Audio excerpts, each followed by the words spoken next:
original do Novo Testamento, embora tenha algumas partezinhas ali em aramaico, mas a língua principal que é usada no Antigo Testamento é o...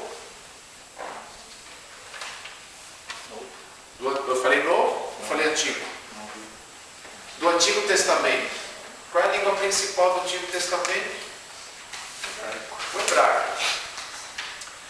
O hebraico é uma língua fácil? Não. Hã? Para o hebreu.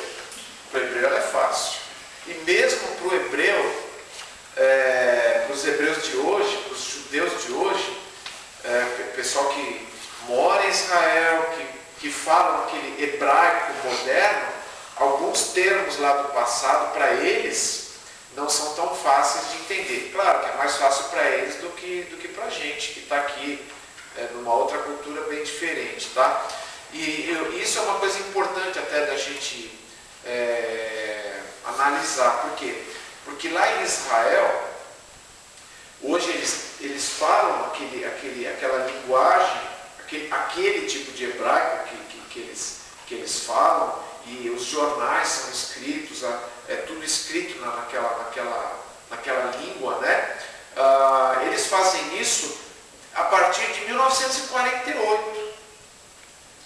Tá? Ou seja, não é uma coisa tão antiga assim. Por quê? Porque é quando os judeus voltaram para Israel, depois da Segunda Guerra Mundial, né? Que o Estado de Israel foi criado e os judeus começaram a voltar para lá.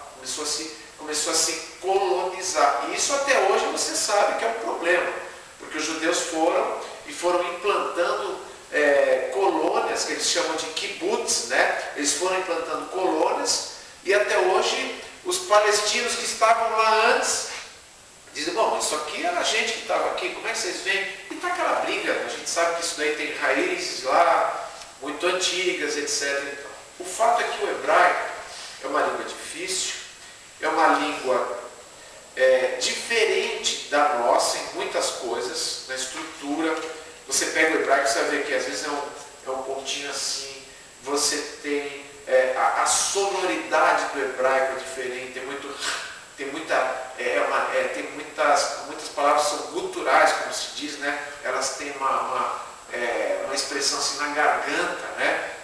Eu tive o privilégio, esse tempo que eu passei em São Paulo, de estudar um pouquinho junto com o pessoal da Redenção. Por quê? Porque o pastor Thomas está fazendo mestrado nessa área de Antigo Testamento com o professor Carlos Oswaldo. Então o que ele fez? Ele resolveu repartir com a gente lá na igreja a própria matéria. Então a gente dividia, todo sábado a gente ia para lá, estudava junto, aprendemos ali o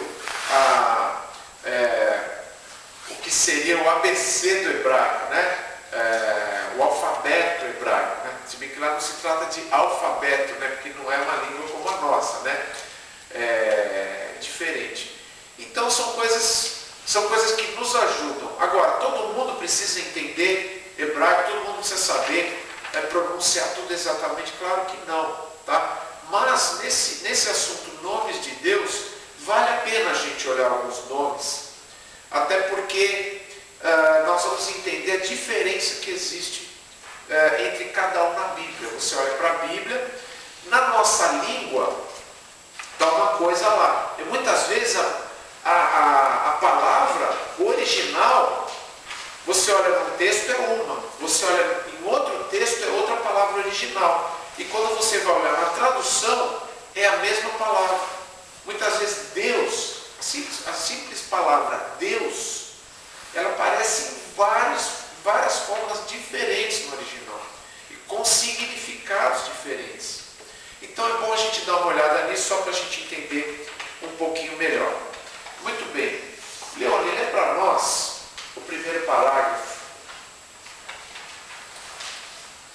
A análise de alguns nomes com que Deus é chamado na Bíblia serve como uma revelação adicional do caráter de Deus. Isso. A gente analisando os nomes, como Deus é descrito, como Ele é chamado na Bíblia, como Ele é descrito na Bíblia, nos ajuda a compreender o caráter de Deus, porque esses nomes têm a ver com o caráter dele, tem a ver com o que Ele é.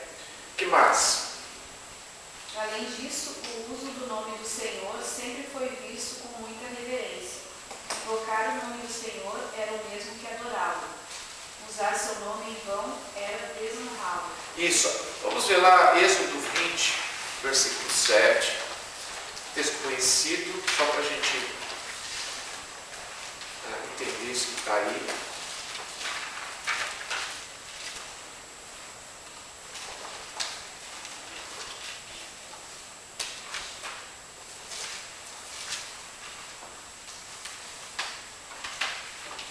Alguém lê Êxodo 27, versículo 7. Não tomarás em vão o nome do Senhor, o teu Deus, pois o Senhor não deixará impune quem tomar o seu nome em vão. O que seria tomar o nome de Deus em vão? O que seria isso?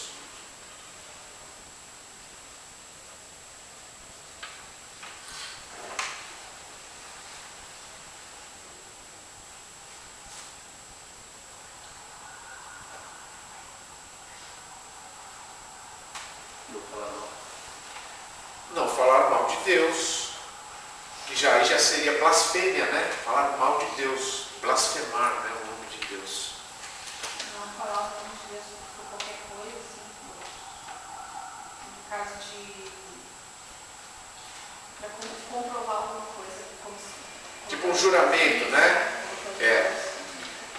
Esse é uma testemunha, usar o nome de Deus, usar o nome de Deus de maneira banal, de maneira como se ele fosse qualquer pessoa. A nossa cabeça hoje é muito diferente da cabeça deles lá naquele tempo. Tá? Quando eles iam escrever o nome de Deus, os copistas, né? Eles tomavam até uma série de cuidados, né? Os historiadores dizem que eles trocavam até não era caneta, né? Mas a pena que eles usavam lá para copiar, eles trocavam, usavam uma só para escrever o nome de Deus. Eles tomavam, claro que eles foram levando isso para tudo, eles foram caindo no legalismo, né? Então era só aquele cuidado com o nome de Deus, aquela coisa assim, aquele cuidado de falar. Mas o que tá dito aqui no versículo, e que de certa forma muitos entenderam, e isso fazia parte da cultura hebraica, era não usar o nome de Deus como se fosse qualquer um. Você podia falar de Deus assim, como quem fala do Abraão, do Isaac, do Jacó. Deus é Deus, né? E falar o nome de Deus era equivalente a invocar a Deus. Quando você falava o nome dele, você estava se referindo a uma pessoa especial. Muito bem, então aí é que a gente tem que ver quando é que esse nome era usado e como que eles entendiam esses nomes de Deus, os nomes que eram usados para Deus. Vamos lá, o próximo parágrafo. Assim percebemos que podemos aprender sobre o caráter e sobre o relacionamento com Deus através do estudo de nomes aplicados a Ele nas Escrituras. Isso, o primeiro nome que nós vamos ver é o nome Elohim. Está vendo como é diferente? A gente não tem palavras assim, né, no nosso idioma, né? Com esse tipo de entonação, né? Elohim, termina assim, parece o Silvio Santos falando, né? Elohim. Agora, vamos desmontar um pouquinho essa palavra, só para a gente ter um entendimento básico dessa palavra que está aí, Elohim. El é uma palavra que quer dizer elevado. Só que não é elevado assim, qualquer elevado, é o elevado, o que está acima. E normalmente El também aparece em relação a Deus nas Escrituras. Tanto é que muitos nomes da Bíblia terminam com El. Israel, ele luta com Deus. Daniel, Deus é o meu juiz. E por aí em diante. Muitos nomes que têm essa terminação El, eles estão se referindo a Deus fazendo alguma coisa, né? Miguel, quem será como Deus? É a pergunta. Gabriel, não sei, quer dizer Gabriel. Ele estava louco para dizer, né? Mas eu não sei o que é Gabriel, tá? Depois a gente vai pesquisar, tá, Gabriel? Depois a gente pesquisa o que é Gabriel. Mas Gabriel é o nome de um arcanjo, né? É o nome de um anjo. Não é qualquer anjo, hein? É um anjo chegado ali no trono, tal, né? Então o nome dele certamente tem a ver com isso também. O nome de Gabriel tem alguma coisa a ver com isso, mas está lá o nome de Deus. Ele tem relacionamento com Deus. É o relacionamento da pessoa com Deus que vai dar aquele el no finalzinho lá. Mas Elohim é o plural de Elohá. Ué? Plural? Sim, plural. Porque Elohá é esse elevado, mas elevado em forma de poder. Então Elohá seria poderoso, o forte. Mas por que Elohim? Muito bem, vamos ler mais um pouquinho para a gente vai entendendo aos poucos aí. Vai lá. O termo hebraico Elohim é utilizado para se referir à divindade geral e significa que Deus é o forte, o líder poderoso, a divindade suprema. Geralmente é traduzido na nossa Bíblia como Deus. Isso. Abre lá em Êxodo 12. Não está na sua folha aí, só para a gente ver uma coisa que é interessante.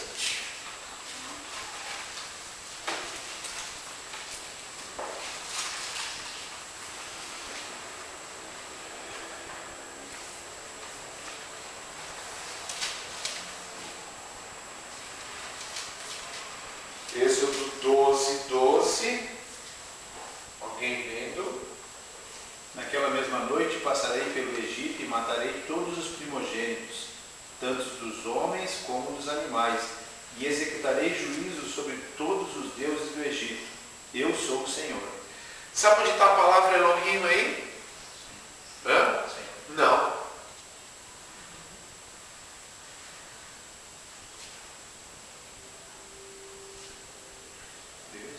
Deuses.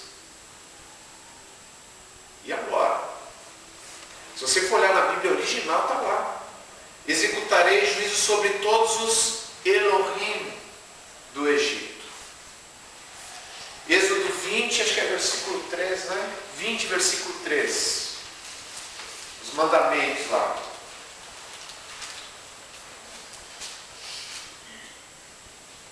Aliás, lê o 2 e o 3. Okay? Aí fica mais interessante ainda. Você mesmo, Zay. Já tá. Eu sou o Senhor, o teu Deus, que te tirou do Egito, da terra da escravidão. Não terás outros deuses além de mim. Presta atenção agora. Eu sou o Senhor, o teu Elohim, que te tirou do Egito, da terra da escravidão. Não terás outros Elohim além de mim. Eu sou, agora vou ler de novo, versículo 2. Eu sou o Yahweh, o teu Deus. Depois a gente vai olhar esse Yahweh, tá? Que te tirou do Egito, da terra da escravidão. Não terás outros Elohim além de mim. O que acontece é o seguinte: Deus, na Bíblia, muitas vezes está em minúsculo por conta disso. Porque é uma palavra genérica. E quando está em minúscula, geralmente o original é Elohim. Mas pode ser que esteja em maiúscula, e aí é para Deus. Como é que a gente vai saber? Como é que o tradutor entendeu que era Deus ou que estava falando de outros deuses? Como é que a gente vai saber que o tradutor simplesmente não quis inventar alguma coisa? E olha, deixa eu dizer para vocês uma coisa. Tem ocultistas que estudam hebraico, tá? E eles dizem que os cristãos, os judeus e os cristãos perverteram o sentido de Elohim para dizer que só tem um Deus. Porque eles dizem, Elohim é uma palavra é que serve para qualquer Deus. E os cristãos e os judeus quiseram forçar o texto bíblico para dizer que tem um Deus só, que se aplica a um Deus, quando isso não pode ser. Claro que não só pode, como deve. O que vai determinar se está se falando de um Deus, o Deus da Bíblia, ou se está falando de outros deuses, é o contexto. É ver o que está ali junto da palavra. Tudo bem, vamos com calma, vamos devagarinho para que a gente chega lá. O que mais, Leone? É interessante notar que Elohim é usado na forma plural. A terminação rin ou inder é usada para indicar o plural em hebraico, assim como na língua portuguesa a letra S geralmente aponta para o mesmo. Existem várias possíveis razões para isso, mas a mais provável é que o plural, nesse caso, tenha a intenção de enaltecer o poder de Deus. Isso é conhecido como plural de majestade. Só um pouquinho.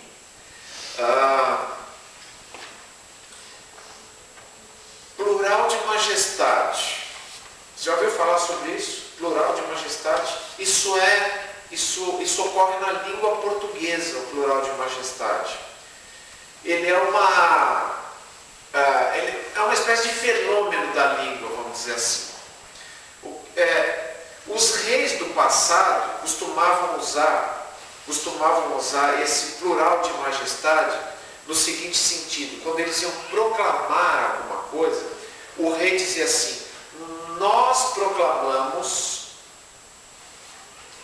que a partir de hoje os cidadãos deste reino devem fazer tais e tais coisas. Então os reis que falavam em português adotaram isso, né? Isso tinha origem lá na nobreza. E por que eles falavam na terceira pessoa e não falavam eu, o rei? Por isso que é chamado plural de majestade. É para dar um ar de que é alguém maior que está falando. O nós ali tem o sentido de algo maior, por isso que é plural de majestade. Ficou conhecido como plural de majestade. Mas a gente usa o plural de majestade hoje em dia. Só que no sentido inverso. Normalmente as pessoas usam o plural de majestade no sentido de modéstia. Já viu a pessoa dizendo assim? Olha, nós fizemos aí alguns reparos nas coisas. Na verdade é a pessoa que fez. Ele não está querendo usar a primeira pessoa. Então ele usa o plural de majestade, mas não no sentido de se engrandecer. No sentido de dizer, não, eu não quero falar eu fiz. Já viu as pessoas falarem assim? Nós fizemos tal coisa. Nós estamos planejando algumas coisas especiais, algumas coisas para acontecer. Na verdade, é a pessoa que está fazendo. Mas ele não usa a primeira pessoa. Isso, às vezes, os escritores usam isso, poetas, políticos dificilmente vão usar, mas alguns até usam, né? Usam nesse sentido. Quando a Bíblia aplica esse plural, veja bem, alguns entendem aqui que está se referindo a um plural no sentido das três pessoas. Isso muitas vezes é explicado dessa forma. Só que na língua hebraica parece que é difícil você entender, fazer uma conexão ali com a doutrina da Trindade, você querer defender a doutrina da Trindade com a palavra Elohim. Entende? Isso é bem complicado. Você vai ter problemas. Se a pessoa entende de hebraico e você coloca isso, aqui está falando, é Deus no sentido da Trindade. E ele vai te mostrar textos ali que vai complicar. Mas no sentido de que é um Deus majestoso, um Deus que ele está acima, ele é o poderoso. É por isso que é um plural, chamado plural de majestade. Às vezes aparece como deuses mesmo, porque é plural. Mas quando é aplicado a Deus, você vai ver como Continua lendo, Eliana. Agora a gente vai entender como é que a gente entende que está se referindo a Deus. Nesse caso, fica claro ao notar-se que os verbos, adjetivos e pronomes ligados a Elohim no Antigo Testamento aparecem na forma singular, evidenciando não se tratar de vários deuses e sim de um Deus Todo-Poderoso. Por exemplo, se o verbo está no singular, criou Elohim. Não é criaram Elohim. Criou Elohim os céus e a terra. É o primeiro versículo da Bíblia lá. A palavra que está lá é Elohim. Criou Elohim os céus e a terra. Está falando de mais de um? Não, está falando de um. Mas está falando de um que não é qualquer um. Por isso que foi colocado Elohim e não Elohá. Porque está enaltecendo a Deus. Isso para nós, às vezes dificulta um pouquinho, para a gente encaixar na nossa maneira de falar, na nossa linguagem. Mas é assim que funciona a língua, no caso. Tudo bem? Isso não está deixando... E no 26, 1:26, então disse Deus, façamos o homem. Isso, aí sim. Aí sim. Aí você tem uma possibilidade de referência à Trindade. Porque você tem um verbo que está no plural. Façamos. Tá? A nossa semelhança. Isso, a nossa semelhança. Ok. Vamos olhar alguns textos aí. Algumas implicações surgem do uso do nome Elohim aplicado a Deus. Vamos lá. Primeiro deles, a soberania de Deus. Deuteronômio 10, 17.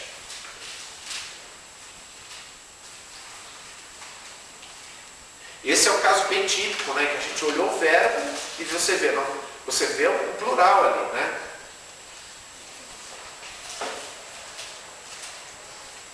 Mas esse plural está se referindo à mesma pessoa que está no versículo 1. No 27 ele diz, criou Deus a sua imagem. Isso, você vê que não tem uma...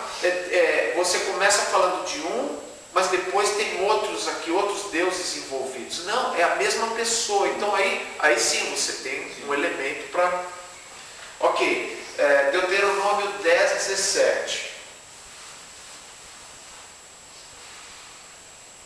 Pois o Senhor, o seu Deus, é o Deus dos deuses e o soberano dos soberanos, o grande Deus, poderoso e temível, que não age com parcialidade, nem aceita suborno.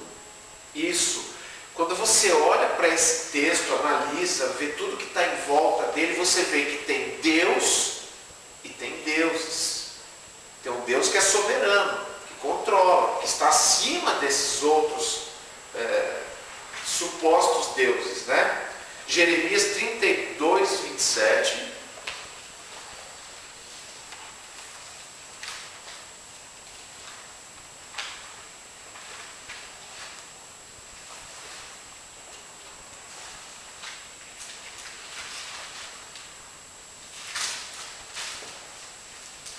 Quem pode ver?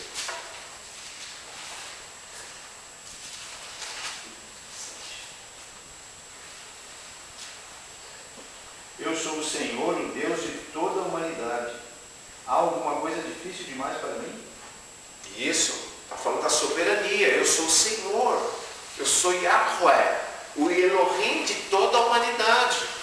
Veja que está em conexão. Muitas vezes você tem conexão entre os nomes, entre nomes diferentes. Senhor, né, que lá no original é um nome. Deus, que lá no original é outro nome. Elohim, Deus de toda a humanidade. Falando aqui da soberania de Deus. Que mais? A ação de Deus como Criador. Gênesis 1 a gente já falou, né? No princípio criou Elohim. Isaías 45, 18.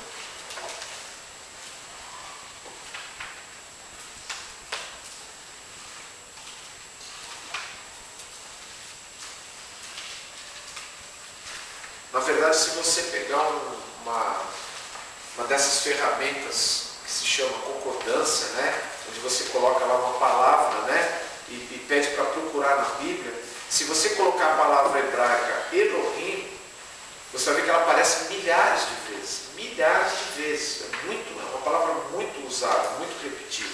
Então tem que entender o contexto para ver de quem que a palavra está falando. Vamos lá, próximo texto, Isaías 45, 18.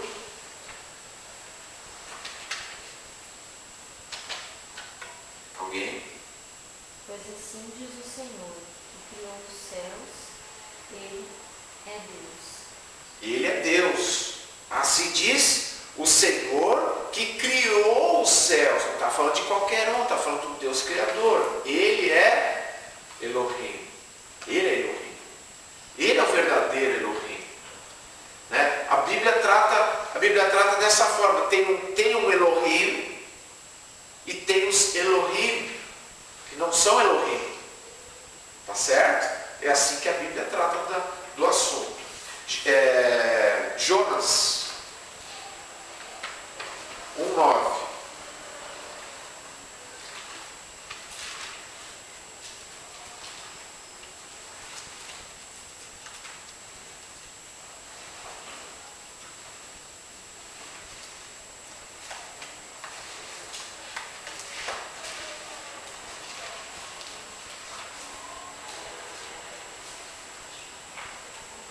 Alguém lê?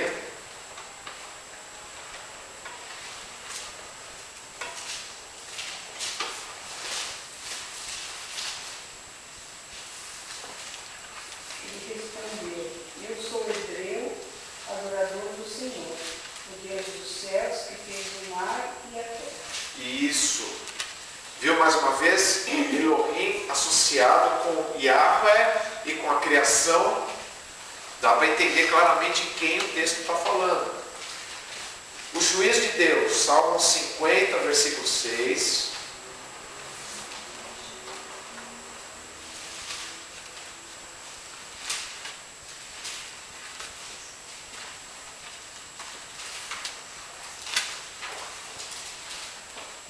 Talvez você se depare com algum maluco aí que vai lá, estou estudando,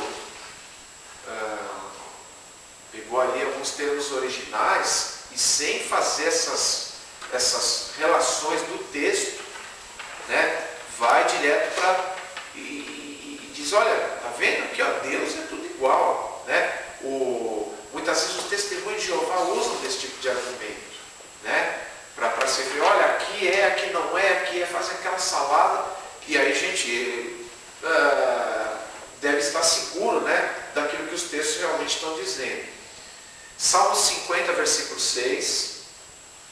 E os céus proclamam a sua justiça, pois o próprio Deus é o juiz. O próprio Elohim é o juiz. Que juiz? O juiz de tudo. Não é qualquer um aqui, ele é juiz. Quando a Bíblia fala dos Elohim, deuses como deuses do Egito, ele diz assim, eu, o verdadeiro Elohim, eu proclamo juízo sobre esses Elohim. Né? Mas quando a Bíblia enaltece, coloca no devido lugar, você sabe que é o Deus verdadeiro. 58:11, Salmo 58:11. Então os homens comentarão, de fato, os justos têm a sua recompensa. Com certeza há um Deus que faz justiça na terra. Há um Elohim que faz justiça. Os homens podem ficar tranquilos que existe esse Elohim. As obras poderosas de Deus em favor de Israel. Está pertinho aí, Salmo 68, versículos 7 e 8.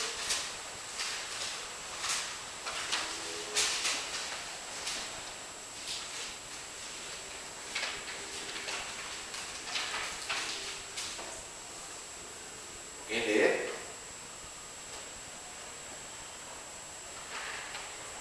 Quando saíste à frente do teu povo, ó Deus, quando marchaste pelo ermo, a terra tremeu, o céu derramou chuva diante de Deus, o Deus do Sinai, diante de Deus, o Deus de Israel. Viu quantas vezes a palavra Deus aparece? Mas ele se confunde com algum outro Deus aí. Quem é que marchou na frente do povo? Quem é que deu a lei lá no Sinai?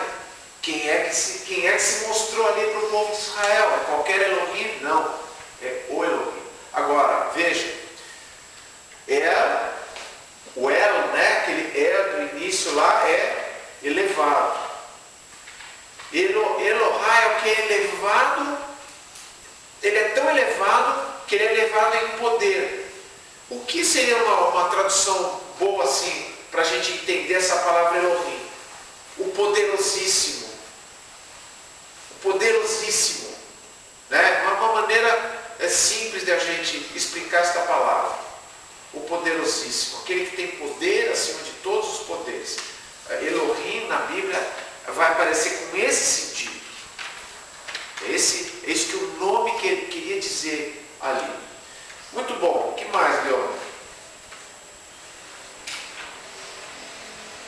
Algumas derivações desse nome também servem para nos revelar mais um pouco de Deus. Isso, você vai ver que muitas vezes o El, ele aparece na frente de alguma outra palavra na Bíblia. Até algumas Bíblias, elas preservam, às vezes, esses nomes. Às vezes, esses nomes aparecem nas próprias Bíblias, né? Mas, na maioria das vezes, eles estão traduzidos. Em alguns casos, principalmente na NVI, você vai ver que o nome está traduzido lá em cima, e aí tem uma notinha, você vai lá e vê que no original está dizendo o que estava ali, né? O primeiro deles é El Shaddai. Traz a ideia do Deus Todo-Poderoso assentado sobre uma montanha. Assim Deus se apresentou aos patriarcas. Isso, El Shaddai, aquele que está elevado acima da montanha. Shadu era uma palavra antiga dos babilônios que eles usavam para descrever montanha. E essa palavra, de certa forma, foi assimilada pelo hebraico. Então eles queriam se referir a Deus como aquele que estava assentado acima, no sentido de que ele é o Todo-Poderoso. Ele é o Todo-Poderoso, o Todo-Poderoso. Então a palavra El Shaddai normalmente foi traduzida nas nossas Bíblias como Todo-Poderoso. Muitas vezes vai estar assim, Elohim El Shaddai, o Deus Todo-Poderoso. Entende? É um reforço, é um nome composto que vai dar uma ideia mais clara sobre o Deus de que eles estão falando ali. É Gênesis 17:1.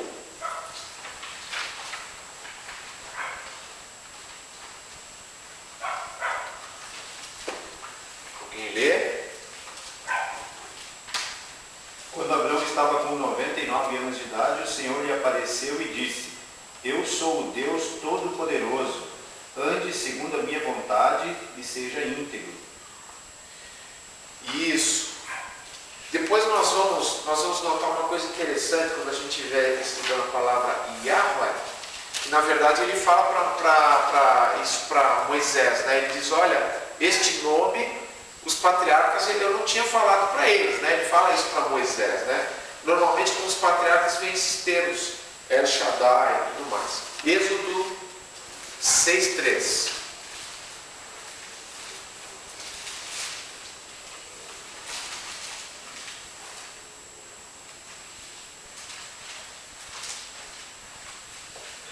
Quem lê?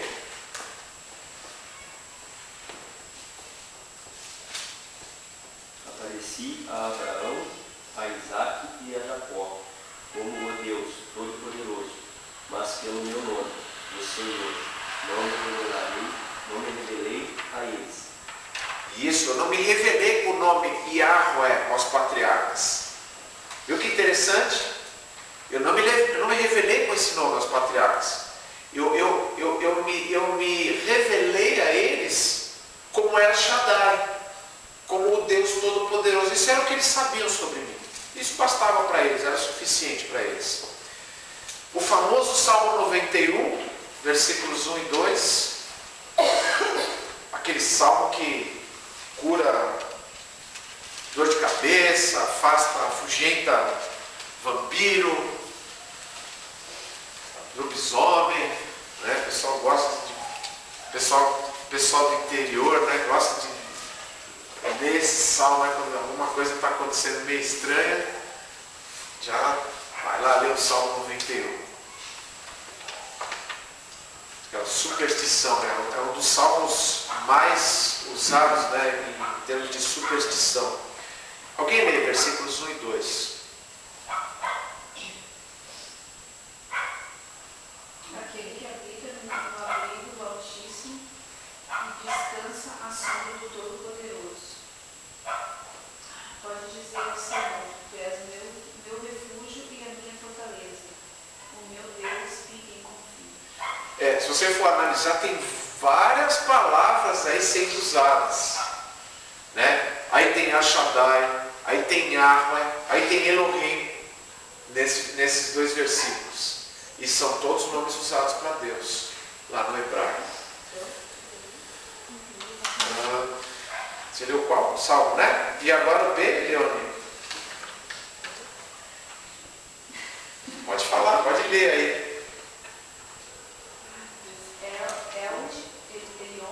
Isso. Significa Deus Altíssimo e enfatiza a força, a soberania e a supremacia de Deus. Isso, Gênesis 14, 19.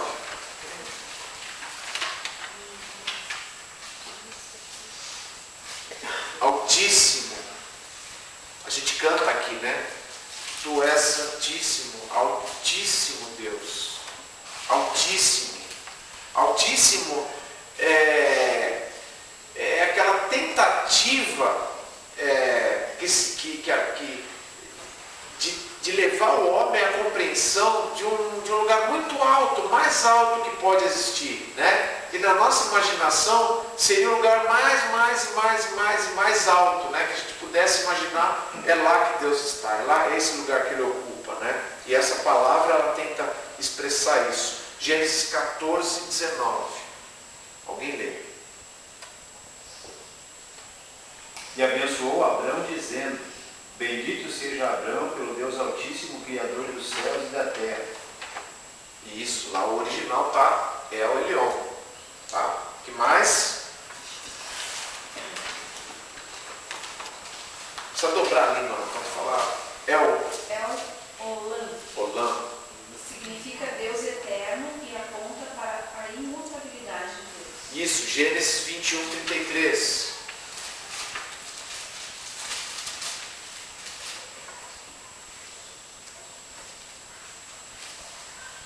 Posso ler? Vai lá. Abraão, por sua vez, plantou uma tamargueira em Beceba e ali invocou o nome do Senhor, o Deus eterno. Isso, o El Olam eterno, né?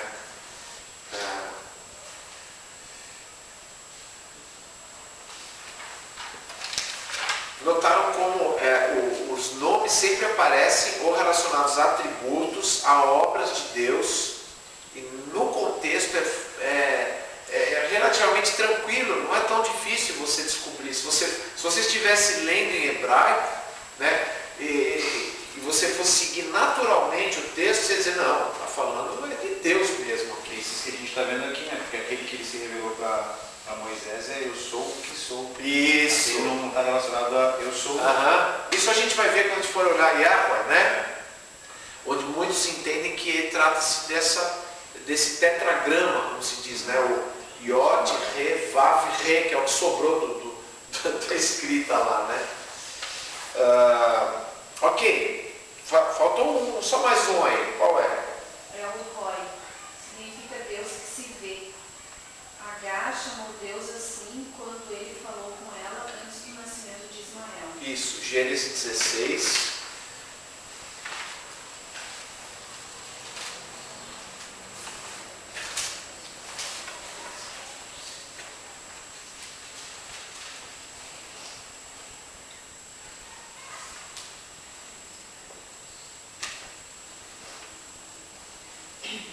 Alguém lê? Este foi o nome que ela deu ao Senhor que lhe havia falado. Tu és o Deus que me vê, pois dissera: teria eu visto aquele que me vê? Por isso o poço que fica entre Cádiz e Berete foi chamado Beer-Lahai-Roi. Beer-Lahai-Roi, o poço do Deus que se vê, né? o Deus que se mostrou, o Deus que se revelou aí a Agar, a serva de Abraão, né? A gente sabe que Deus se compadeceu dela, né? Deus acabou tendo misericórdia dela e de Ismael. Muito bem.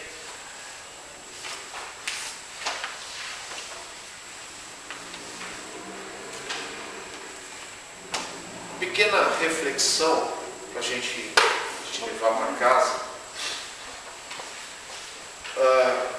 É claro que a gente não precisa e nem deve cair no tipo de legalismo que aconteceu com os escribas e com os fariseus, né?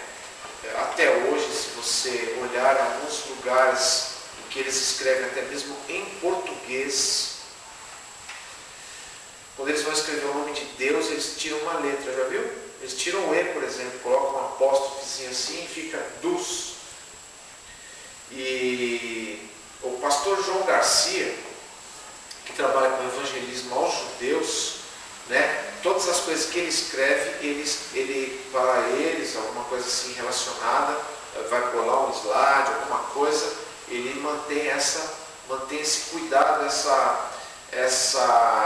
esse pudor, vamos dizer assim, de não colocar todas as letras ali para não ofender, porque sabe que alguns judeus se ofendem de colocar o nome inteiro de Deus. A gente não precisa cair, evidentemente, nesse tipo de cuidado, nesse tipo de pudor, mas ao mesmo tempo, a gente percebendo que o nome de Deus era algo tão precioso e tão distintivo para o povo hebreu, distinguia Deus. Deus ele se revelava de uma forma especial e as pessoas o chamavam pelo nome que significava aquilo. O Senhor é este Deus, o Senhor não é qualquer um.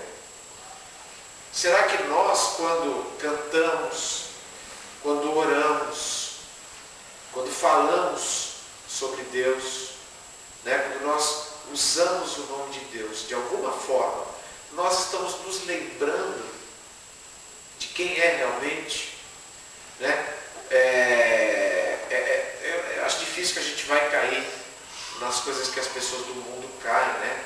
De usar o nome de Deus assim de maneira totalmente despreocupada, de jurarem, fazerem juramentos e colocarem o nome de Deus empenhado ali em coisas que jamais eles deveriam fazer, se soubessem o que estão fazendo.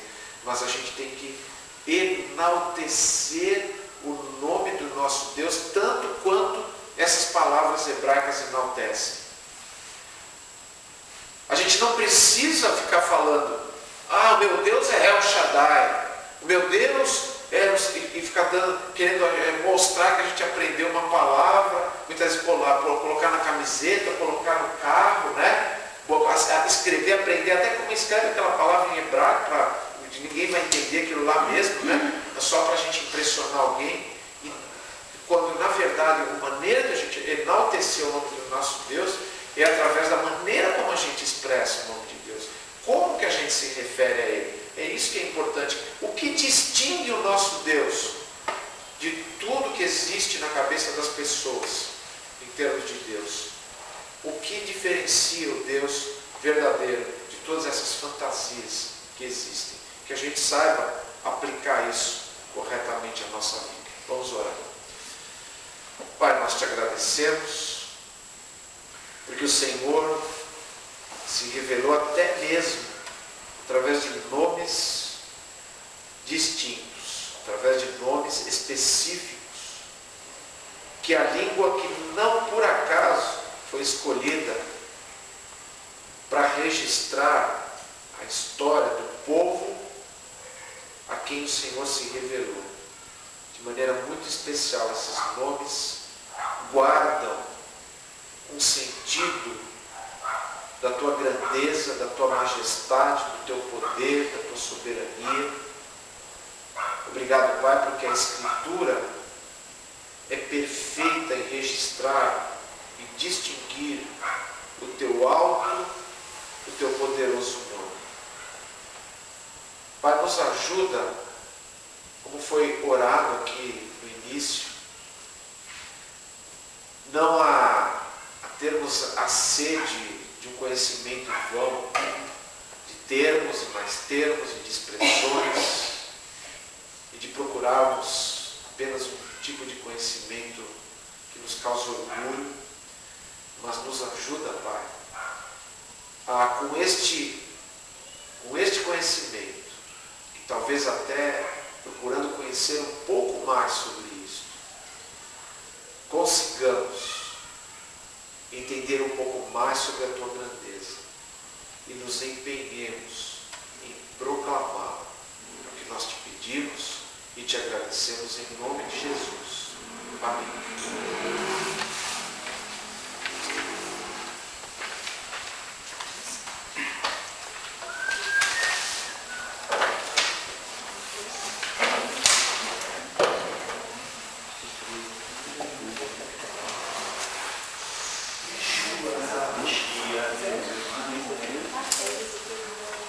Todo mundo vai ficar? Vão ficar?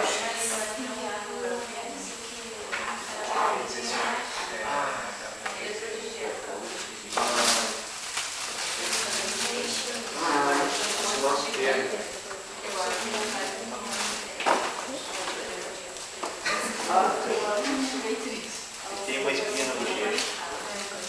Foi a primeira espinha?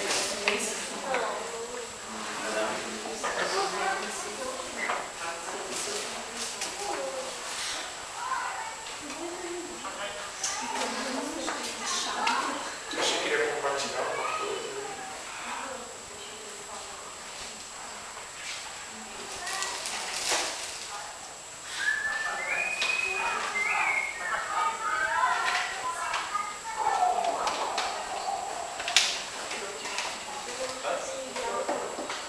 Aê! Podia ter falado. Ah, se esqueci. Sabe de ficar aqui vergonha. Não, bota pra baixo, mano. Sim. Ah, tá. Mas, Bota pra baixo. Aqui não é. Gabriel tem cafeteria. assim dá pra